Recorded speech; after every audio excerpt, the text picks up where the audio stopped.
एक गांव में एक मजदूर अपनी पत्नी के साथ रहता था। वो दूसरों की खेतों में काम करके जो भी मजदूरी मिलती थी उससे अपना गुजारा करता था। ऐसे ही एक दिन वो खेत में काम कर रहे थे। इस साल काफी अच्छी फसल हुई है। इतनी सारी स्ट्रॉबेरीज देखकर मालिक बहुत खुश हो जाएंगे। हाँ, और हमें इनाम भी देंगे। चलो जल्दी स्ट्रॉबेरी निकाल के अपना काम पूरा करते हैं, मालिक आते ही होंगे।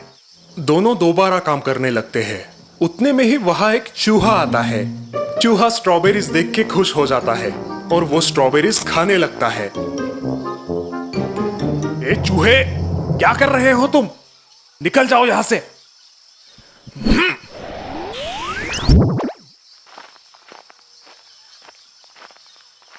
फिर आ गए। तुम ऐसे नहीं मानोगे। रुक रुक, तुम मेरी स्ट्रॉबेरीज खाएगा। रुक रुक, आज तुझे नहीं छोड़ूंगा। रुक, भाग मत। रुक रुक रुक, भागता कहाँ है? रुक।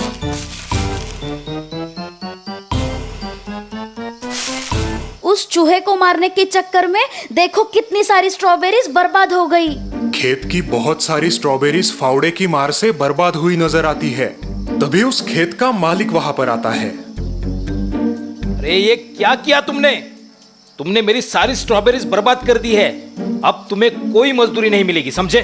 तुमने मेरा नुकसान किया है, उसकी भरपाई तुम्हें चुकानी होगी। मालिक गुस्से में वहां से चला जाता है। चूहा मजदूर का उदास चेहरा देखकर उस पे हंसने लगता है। अब तू गया काम से। रुक रुक, भागता कहाँ है? रुक रुक, अब कहाँ छुप गए? बाहर आओ। मजदूर की पत्नी का ध्यान अपने पति की ओर गया। वो तुम्हारे सिर पर है। ये कैसी आवाज है? लगता है जमीन के अंदर कुछ गड़ा है। कहीं कोई खजाना तो नहीं है ना? दोनों खुश हो जाते हैं और जमीन खोदने लगते हैं। पूरी जमीन खोदने के बाद उन्हें जमीन में एक घड़ा नजर आता है। हाँ? इसमें कुछ तो होगा। अरे, ये तो खाली घड़ा है। लगता है आज का दिन ही खराब है। अब मैं तुझे नहीं छोड़ूंगा। रुक रुक। अब कहाँ जाओगे?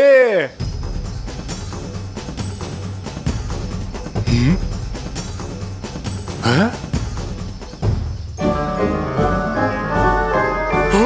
इतने सारे चूहे, ये तो सारी स्ट्रॉबेरीज खा जाएंगे।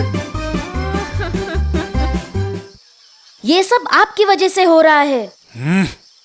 लेकिन मुझे ये समझ में नहीं आता कि घड़े में तो एक ही चूहा गया था, फिर इतने सारे चूहे कैसे बाहर आए? कहीं ये घड़ा जादुई तो नहीं है? क्या जादुई घड़ा? हाँ, चलो देखते क्या होता है। अरे, ये तो कमाल हो गया। इस जादुई घड़े से तो अपनी जिंदगी बदल जाएगी। जादुई घड़ा लेकर दोनों खुशी खुशी अपने घर आते हैं। ये लो तुम्हारे नुकसान के पैसे। अब हमें तुम्हारे नौकरी की कोई जरूरत नहीं।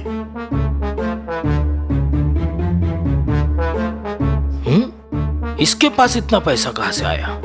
कुछ तो गड़बड़ है, मुझे जाकर देखना होगा। उसी रात मालिक मजदूर के घर जाता है और चुपके से देखने लगता है।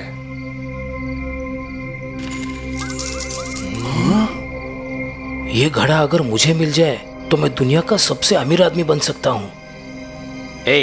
ये घड़ा मेरा है। मुझे पता है कि तुम्हें ये मेरे खेत में मिला है। घर जाके मालिक सारे हीरे और जवाहरात कई गुना बढ़ा लेता है। ऐसा इसमें क्या है? मुझे देखना चाहिए अंदर से। अरे, ये तो अंदर से बिल्कुल मामूली घड़े जैसा है।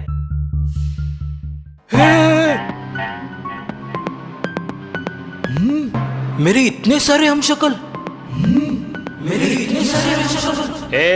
मैं असली हूँ और तुम नकली हो, समझे? मैं असली हूँ और तुम नकली हो, समझे? चुपचाप चले जाओ यहाँ से। ये घड़ा मेरा है। चुपचाप चले जाओ यहाँ से। ये घड़ा मेरा है। अरे, मेरी नकल करना बंद करो भाई। मालिक समझ जाता है कि ये सब उसकी नकल कर रहे हैं। मालिक टोपी ऊपर उठाता है। सभी टोपी ऊपर उठाते हैं। वो घर से बाहर निकलता है सभी हमशक्ल भी घर से बाहर निकलते हैं। वो अपने घर का चक्कर लगाता है, हमशक्ल भी उसके घर का चक्कर लगाते हैं।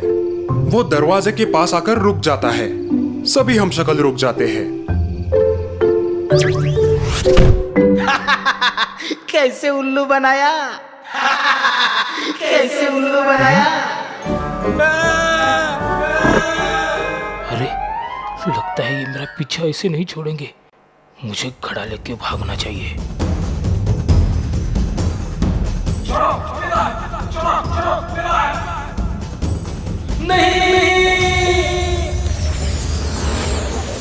हे भगवान, मैंने ये क्या कर दिया।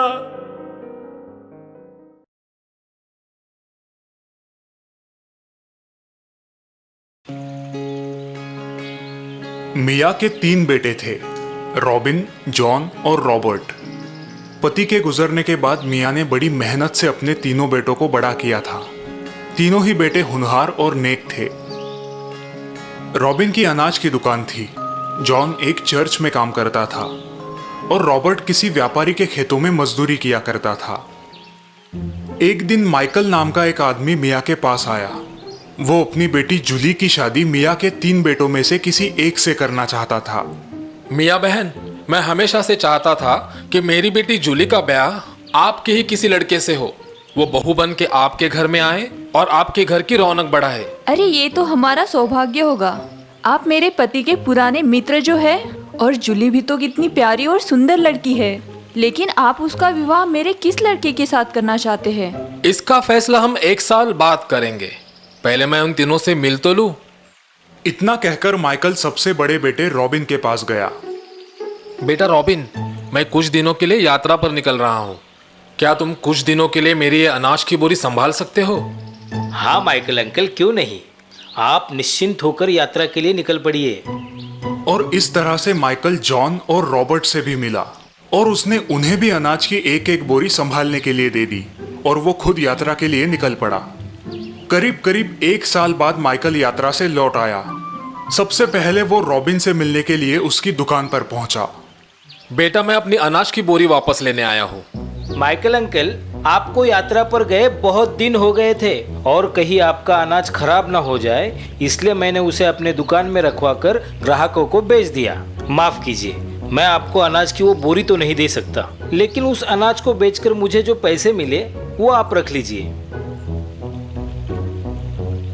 अरे ये तो बहुत ही अच्छा हुआ, तुमने उस अनाज का सही इस्तेमाल किया।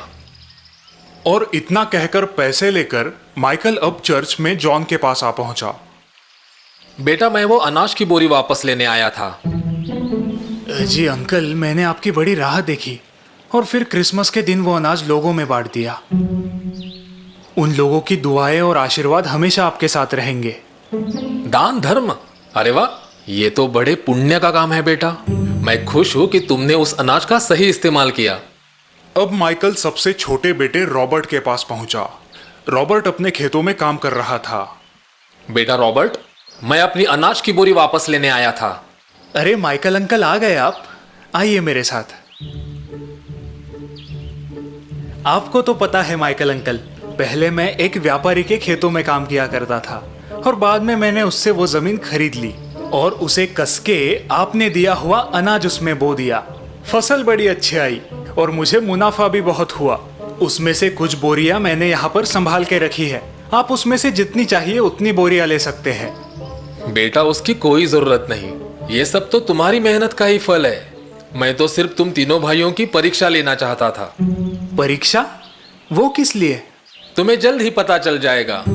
और इतना कहकर माइकल मिया के पास आया। कहिए माइकल जी, क्या फैसला लिया आपने?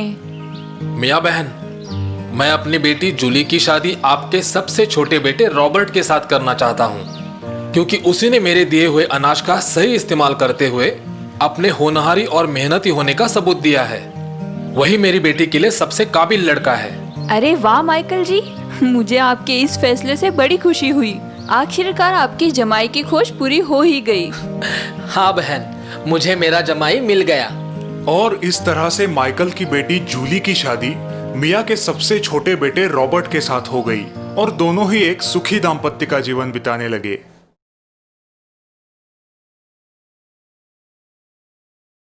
एक गांव में रामू नाम का एक लड़का रहता था। रामू बड़ा ही आलसी था। उसे काम करना बिल्कुल पसंद नहीं था। रामू अपनी माँ के साथ रहता था। उसका ये आलस देखकर माँ उसे हमेशा डांटती रहती। बेशरम, कब तक घर में बैठेगा? कुछ काम कर। जब देखो तब सोता रहता है, निकम्मा कहीं का। सारा समय क्यों मुझ पर चिल्लाती रहती हो माँ? अभी मेरी उम्र ही क्या है। रामू की माँ रामू पर गुस्सा हो जाती है। ठीक है माँ, अब गुस्सा मत करो। अब मैं जाता हूँ और काम ढूंढ कर ही वापस आऊंगा, और तब तक खाना भी नहीं खाऊंगा। लेकिन दोपहर का खाना बना के रखना। ये बोलते हुए रामू हंसते हंसते घर से बाहर चला जाता है। अरे आज सुबह सुबह कहाँ जा रहे हो रामू? क्या इरादा क्या है? जा रहा हूँ मुंह काला करवाने। तुम भी चलोगे? ये सुनकर विशाल गुस्से में आकर वहां से निकल जाता है। आया बड़ा पूछताछ करने। रामू गांव के बाहर चलने लगता है। कुछ देर चलने के बाद रामू को एक मंदिर दिखाई देता है और वो रुक जाता है। हाँ, चलो दोपहर तक यहाँ पर आराम करता हूँ, फिर घर जाकर खाना खाऊंगा। माँ की बकबक से छुटकारा भी और जरा आराम भी।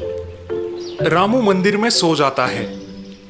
मुझसे झूठ बोल के यहाँ आराम से सो रहा है। अब तू गया काम से।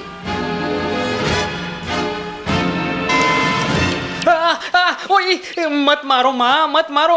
मैं जाता हूँ काम पे। ओए, ये तो सपना था। लगता है मुझे कुछ काम ढूंढना ही होगा, नहीं तो माँ सपने में आके भी मारेगी। लेकिन मुझे ऐसा काम ढूंढना होगा जिसमें ज्यादा मेहनत ना हो।